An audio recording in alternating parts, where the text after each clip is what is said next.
Latest updates ఎప్పటికప్పుడు పొందడానికి Big TV WhatsApp channel follow అవ్వండి. లింక్ డిస్క్రిప్షన్ లో ఉంది. ఊహించిన విధంగా అధికారం కోల్పోవడం, వరుసగా ఎదురవుతున్న ఇబ్బందులు, తిరుపతి లడ్డు వ్యవహారం, కీలక నేతలు పార్టీ వేయటం, కుటుంబంలో ఆస్తి వివాదాలు వంటి వాటితో మాజీ ముఖ్యమంత్రి జగన్ ఉక్కిరిబిక్కిరవుతున్నారు. మరోవైపు అక్రమాస్తుల కేసులో విచారణలో జాప్యంపై సుప్రీంకోర్టు సీరియస్గా ఉంది. దీంతో ఏ వైపు నుంచి ఏ ఉపద్రవం వస్తుందో అని జగన్ అలజడి చెందుతున్నారు. ఈ సమస్యల పరిష్కారం కోసం జగన్ తీసుకున్న నిర్ణయం ఏంటి? ఆయన రాజగురువు స్వరూపానంద చెప్పిన రహస్యమేంటి? తెలంగాణలో వైసీపీ దుకాణం మూతపడగానే ఆంధ్రప్రదేశ్కు షిఫ్ట్ అయిన జగన్ తాడేపల్లిలో ఎంతో మోజుపడి ప్యాలెస్ నిర్మించుకున్నారు. 2018లో తాడేపల్లిలో 3 ఎకరాల విస్తీర్ణంలో అద్భుతమైన కోట నిర్మించుకుని 2018లోనే అందులోకి షిఫ్ట్ అయ్యారు. అప్పట్లో ప్రతిపక్ష నేతగా ఉన్న జగన్ తనకు ఏపీలో సొంత ఇల్లు ఉందని, ఏపీలో సొంత నివాసాలు లేని చంద్రబాబు నాయుడు, పవన్ కళ్యాణ్లు నాన్ లోకల్స్ అంటూ విమర్శలు కూడా గుప్పించారు.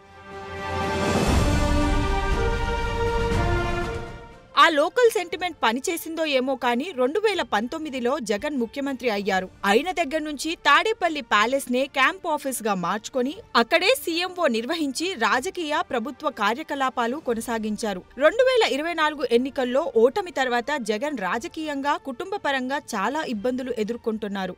ఎన్నికల్లో ఓటమి ఎఫెక్ట్, నేతల ఫిరాయింపులు, అరెస్టులు, కేసులతో వైసీపీ క్యాడర్ బలహీనంగా మారింది. మరోవైపు కుటుంబ పరంగా చెల్లెలు, తల్లితో ఆస్తి వివాదాలు వెలుగు చూస్తున్నాయి. ఇక జగన్ పై ఉన్న అక్రమాస్తుల కేసుల విచారణ వేగవంతమయ్యే పరిస్థితి కనిపిస్తుంది. వీటన్నిటికీ వాస్తు దోషాలే కారణమని జగన్ భావిస్తున్నారట.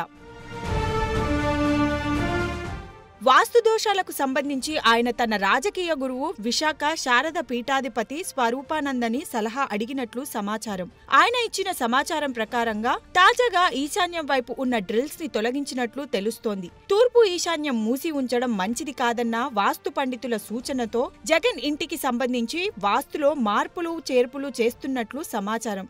అయితే గతానికి భిన్నంగా జగన్ వాస్తుపై ఫోకస్ పెట్టడం ఇప్పుడు ఏపీ రాజకీయాల్లో పెద్ద హాట్ టాపిక్ గా మారింది.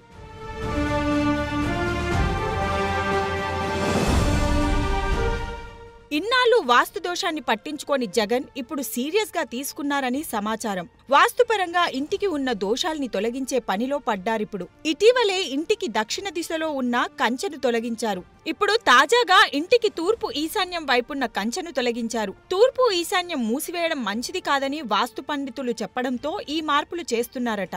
ఇంటి లోపల కూడా గతంలో చేసిన మార్పుల్ని తొలగిస్తున్నారు. జగన్ అధికారంలోకి వచ్చాక కంచె ఏర్పాటుతో పాటు భద్రత పేరుతో ఆ ప్యాలెస్లలో చాలా మార్పులు చేశారు. ఆ మార్పుల వల్లే జగన్ కు బ్యాడ్ టైం స్టార్ట్ అయ్యిందని రాచగురువు చెప్పారట. జగన్ పాదయాత్ర నాటి నుంచి స్వరూపానంద సూచనలకు అనుగుణంగా నడుచుకుంటూ సెంటిమెంట్లు ఫాలో అవుతున్నారు. జనవరిలో మరో పొలిటికల్ ఇన్నింగ్స్ ప్రారంభిస్తున్నట్లు జగన్ మరోసారి ప్రజల్లోకి రావడానికి సిద్ధమవుతున్నారు. సంక్రాంతి తర్వాత జనవరి 3వ వారం నుంచి జిల్లాల పర్యటనలు చేపట్టనున్నట్లు తెలుస్తోంది. అందుకే వాస్తు మార్పులు చేయిస్తున్నారట.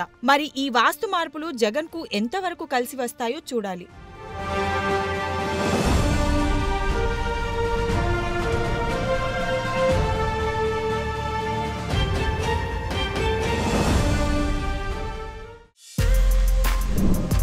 For more videos like this, subscribe Big TV channel.